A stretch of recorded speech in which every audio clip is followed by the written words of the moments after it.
Hey guys, and welcome back to another episode of Food School Smarter, Stronger, Leaner podcast on a mission to inspire a world where food makes us better.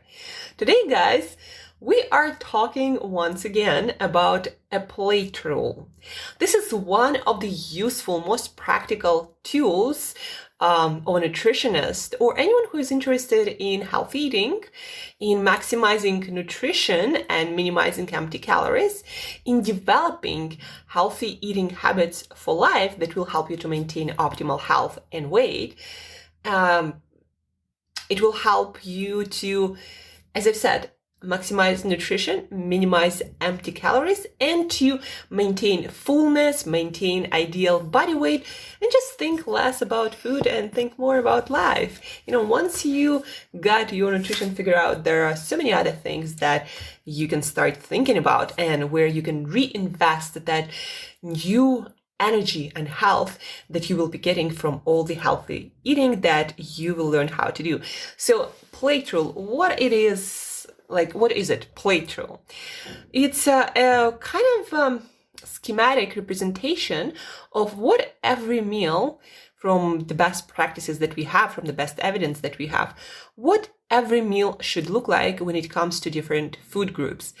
How to maximize nutrients, the amount of essential vitamins, minerals, fats, and proteins, and fiber, all those good things. How to maximize those per bite of food and minimize empty calories that we don't really need, or calories that might even harm our body, our health. So plate rule will help you to do all of that. And the best part about it, you can take it anywhere with you. On Friday, I'll be moving to England, to another country, and I've been moving in my life quite a lot to different countries, US and Middle East and Southeast Asia. And I didn't always have the plate rule in my arsenal, in my toolkit. But when I did, maintaining health, maintaining weight was always easier. It's a very portable tool. You don't even need to take any plates with you. You just need to understand the principle. So plate rule. The core concept of a plate rule is every time you sit down for a meal, you're going to divide your plate into those imaginary sections. And depending on your goal, those sections will be represented by different kinds of foods. Today, we're talking about maximizing nutrients, minimizing empty calories, and helping us to maintain a healthy weight or to lose weight when needed in a healthy, balanced way. So let's take our plate and divide it visually into two parts. So half of that plate, no matter when, where you decide to eat, should be occupied by the most nutrient-dense per calorie foods, vegetables, non-starchy vegetables specifically. Non-starchy vegetables are those vegetables that do not contain any significant amount of starch. Starchy vegetables are things like potatoes, like sweet potatoes, like yams, like cooked carrots and beetroots, and similar vegetables. Also, to starchy foods, starchy foods are also foods like whole grains or whole beans. Those are also starchy foods. Whereas non-starchy veggies, they don't have that starch. They don't have a huge carbohydrate load. They don't have that many calories, but what they do have is a lot of fiber, a lot of vitamins and minerals. Those things that our body needs, those things that provide satiety without overloading on calories.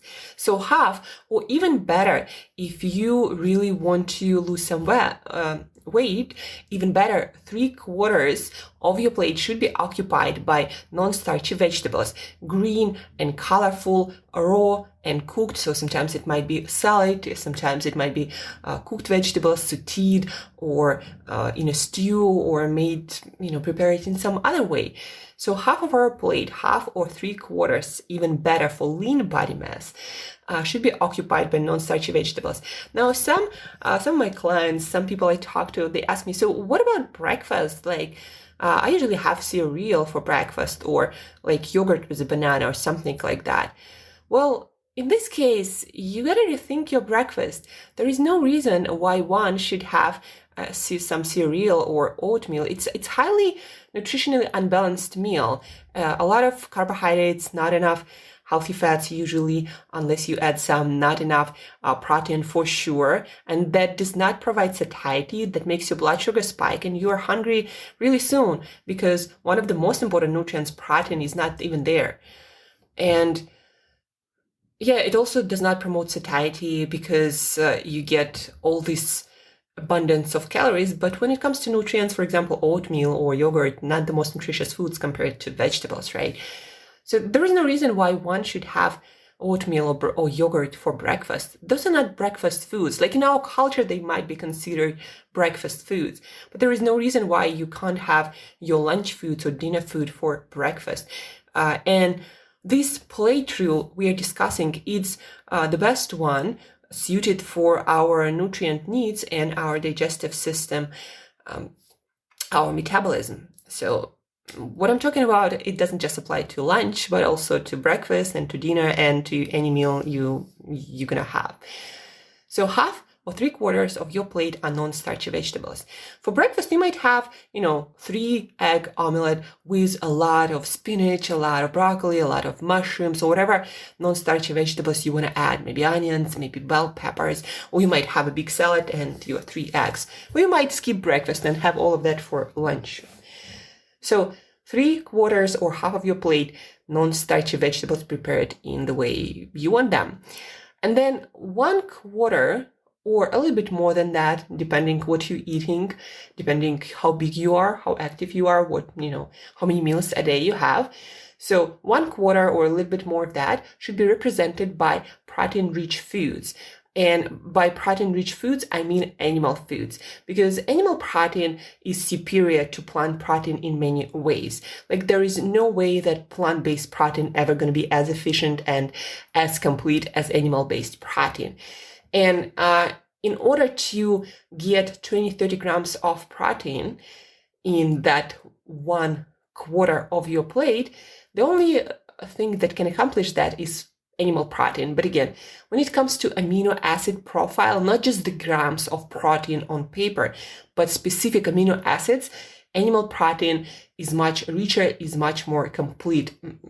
Usually, most of the animal products are complete proteins, whereas like most of the plant proteins are not. So guys, 1/4 of your plate or a little bit more should be represented by protein and fat-rich food that will give you about 20-30 grams of protein. When it comes to eggs, it's about 3-4 whole eggs will give you 18 to 24 grams of protein. Dairy, yogurt, a cup of yogurt, regular plain yogurt, is about just 6 grams of protein. So that's why yogurt is not an ideal kind of breakfasty or any time meal item. You can add some, powdered protein, but that's not what we are trying to do here. We're trying to eat whole foods as much as possible.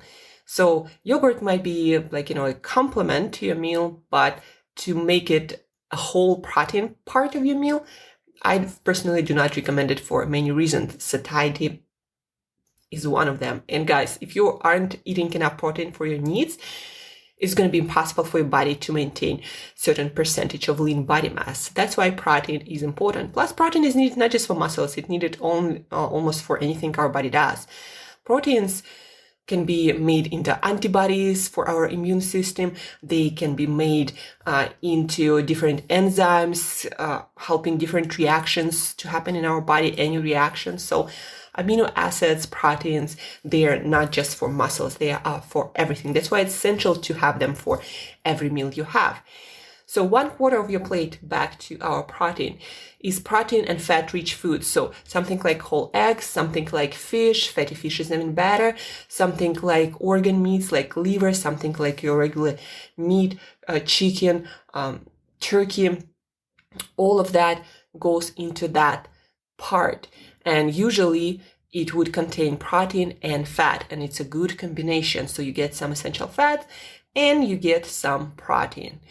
And then on top of that, depending where you are with your body composition and where you want to be, assuming you want to lose weight, you want to minimize starchy foods like potatoes or sweet potatoes or rice or any sorts of whole grains or beans. You want to minimize those. And for those of you who are actively losing weight, I would recommend to minimize that to just one handful per day or one serving per day.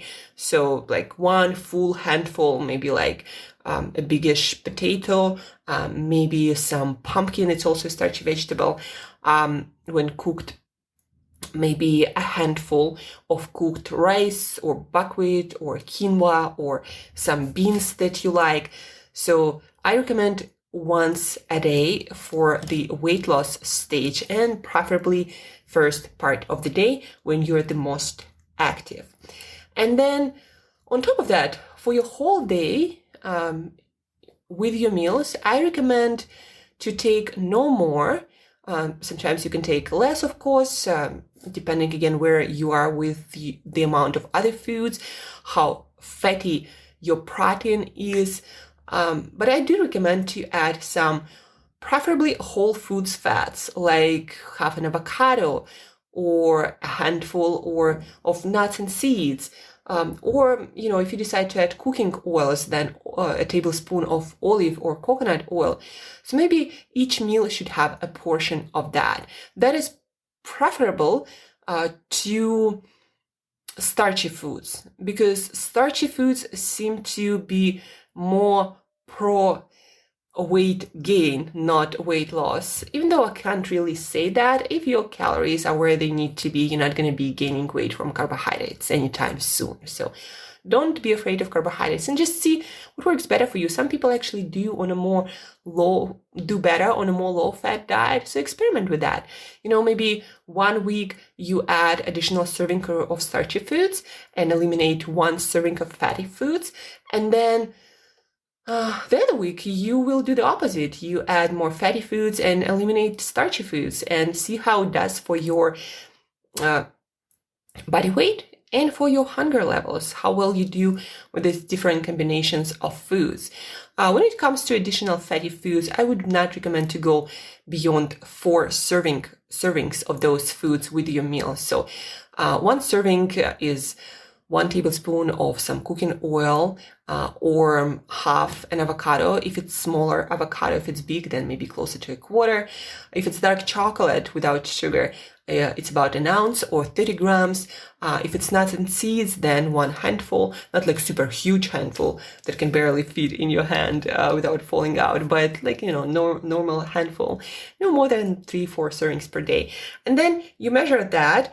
And if your weight is not moving anywhere and but it seems that you have good metabolism, you just might be eating too much for that weight loss stage, you might also consider removing those additional fatty foods and additional starch, but keep your essential fats in your food. So don't go for lean meat like chicken breast or turkey breast or egg whites. No, eat your fats. Dark meat of chicken and turkey has essential fats and has more nutrients than breast or white meat. Also, eat your fat in your beef. Don't go for super lean cuts. That fat is also helpful for our metabolism. We need our fats. Eat fatty fish. I'm a huge fan of fatty fish. Eat your salmon, eat your sardines, those fishes with a lot of fat in them. So don't be afraid of fats, and don't go for sure to non-fat dairy. Eat dairy with fat that is supposed to be there. It helps our body to metabolize other nutrients, like to absorb calcium and other fat-soluble vitamins. So we kind of talk a little bit about everything, right? So you might be a little bit lost at this point with the whole plate rule. So let's recap the whole thing. Let's shorten it up. Plate rule: to maximize nutrition, to minimize empty calories, that will help you to maintain optimal health and weight, you want to make sure that each meal you eat, the whole amount of that meal half, or even better, 3/4 are non-starchy vegetables because they have the most fiber, the most vitamins and minerals with the least amount of calories. So non-starchy vegetables, half of your plate, half of the volume of your food, or 3/4. Then 1/4 or a little bit more is protein and fat-rich foods like whole eggs or fatty fish or shellfish, mussels, oysters, although those tend to be lower in protein, or meat or poultry like chicken or turkey, or liver, chicken liver, or other organ meats. So this is 1/4. And then on top of that, see where you are. And maybe you will add a serving of fat, like maybe some avocado, or maybe dark chocolate, or maybe some nuts and seeds, or maybe you're gonna add some starchy foods like some whole grains, beans, or sweet potatoes or regular potatoes. And that's basically it, guys. And so let's say you have 3 meals, and that's how you're gonna eat your 3 meals. And that will help you to maintain ideal body weight and lose weight anywhere in the world. Like, no matter where you travel, just make sure that most of your foods is whole and cooked in a healthy way, so you know what goes into that. Because if you eat out, for example, you don't always know whether they put a lot of oil and butter into marinade, and now your food has like 200 calories more than it's supposed to be, or if your salad is like floating in this fatty sauce, and instead of having like 50, 80, or 100 calories, it's going to have like 300. Know these things, know what goes into your food, guys. And use your plate rule, whether you are eating out, whether you are on a plane, whether you are in an airport, whether you are in a new country, in a new grocery store. So use plate rule, and it's going to be super easy for you to. Now, guys, let's address a few other things that I believe are hugely important, and a lot of people are getting them wrong. So when it comes to plate rule, it's also important to focus on whole foods. Meaning, when I'm talking about, for example, starchy foods, it's a much better idea to eat your starchy foods in whole food form. So whole grains, whole beans, whole potatoes, not pasta, not some bread, not pizza. They are different in the way they are processed, because those grains are made into flour. A lot of stuff was removed, even if it says whole grain. Nobody really knows what it really means anymore. A lot of stuff was removed, a lot of stuff was refined, and your metabolism is going to be affected in a different way from those more refined foods than from their whole alternatives. So always go for whole foods. The same goes for fats, guys. Olives and avocados and coconuts whole are much better than olive oil and coconut oil and avocado oil. And also whole nuts and seeds. So peanuts are better than peanut butter. Almonds are better than almond butter. Because in order for your body to get the fat out of those foods, your body has to work through a lot of fibers. And you're not going to get all this fat anyway, because our digestive system is not that efficient as machines that turn, for example, almonds into almond butter. And it's proven by studies, actually, that we absorb less calories, but we feel fuller from whole foods compared to their refined alternatives. It also affects our metabolism and our hunger levels in much better way. So always go for whole foods, guys. That's why I also don't like dairy that much, because it doesn't have any fiber, or it's really easy for our body to digest those foods. So when it comes to dairy, I consider it more of like refined foods. But some yogurt, some kefir might be really great for your gut health. So anyhow, whole foods, focus always on whole foods. And then another really important part about this plate rule and about the whole concept of healthy eating is that in order for us to get maximum nutrients and not to run into any into any nutrient deficiencies that might translate into health problems, problems with our hormones, problems with our weight and with our hunger. All of that can be caused by simple nutrient deficiencies. For example, if you aren't getting zinc, your body is not able to use protein, and so you're going to be hungry no matter how much you eat, unless you eat zinc-rich foods. That's why it's also important to include in all of these groups, or vegetables, your protein, your starch, your fat, variety. So let me give you my personal example. Every day I follow this plate rule, but my plate never looks the same. So today I might have a lot of spinach. Tomorrow I might have a lot of broccoli.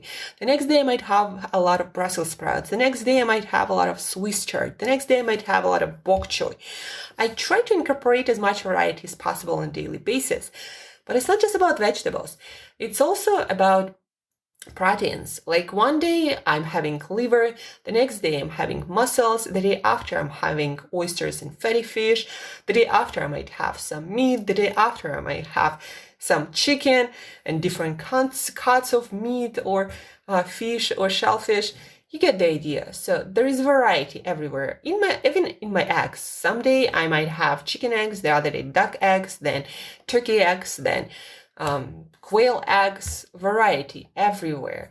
One day I might have more avocados, the other day I might have more olives, then I might have walnuts. In fats, also there is variety.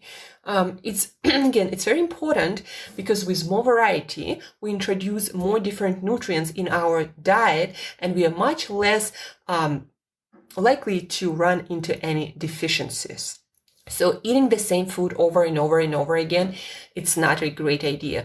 I know it might sound complicated, but once you put that into a system, like for me, Monday is a liver day, Tuesday is mussels day. And so I also, when I go to a grocery store, I look at different vegetables and I'm like, okay, I'm having 6 days of meals, so usually 1 day is fasting. And what kind of vegetables are there, available right now that I can introduce to my diet this week? And so I approximately know how much vegetables I eat per day. And so I get 6 different kinds of vegetables, different for each day of the week. And the same goes, to fruit, to proteins. And then it becomes really easy. Every day I just get into my fridge, I pick up one vegetable, I pick up one fish or meat or chicken, and I cook it together with my favorite herbs and spices, and that's it. So as simple as that. And I have my plate rule in mind, and since I started using it all the time, my eating became really, really simple. And then also I put some of the stuff into nutritional calculator, and I see my patterns, like what I might be running low on. Like for example, zinc, it's very hard for me to eat all the zinc, so I usually supplement with that. Iron also, I don't eat that much animal-based iron. That is the best absorbable source. So I also supplement with that. And just knowing that, the rest is simple. Once I know my patterns, I know where I can supplement, where I can add different foods to address that possible nutrient deficiency. And once I know my patterns, once it's a habit, it's really simple. It's a no-brainer at all. Like for example, I know that potassium-rich foods, the potassium that we all tend to run low on, are bananas, avocados, Brussels sprouts, spinach, Swiss chard. Those are especially rich in potassium. And mushrooms. Don't forget button mushrooms. They are super high in potassium too. Well, high per calorie. And once I understand that I need a lot of potassium, and these are the foods that are rich in potassium, avocado especially is one of the best sources, then I try to include more of those foods, and I am not deficient anymore, ever. And when I run through some nutritional calculator my foods again, then it shows me, yeah, I'm eating enough potassium because now it's in my habits. And that's the end result for all of us, understanding our patterns, making sure that we are meeting our nutritional requirements, making sure that we are eating nutrient adequate diet using this plate rule that will support nutrient density and will help us to maintain satiety and ideal body weight. So, and the best part again about plate rule is it travels.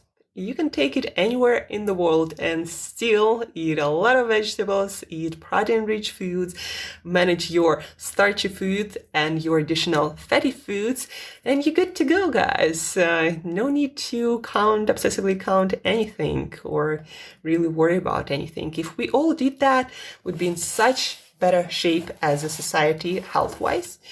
But anyhow, guys, so today you learned about plate rule. Please do share it with people in your household. Please do share it with your friends who are trying to lose weight and they are sick of diets and they just want something simple. Please do share this with them. If you or people you know have any questions, feel free to reach out on any social media and I'll answer any questions you might have. And guys, stay tuned for tomorrow traveling nutrition episode, how I travel, since I'm about to travel this Friday.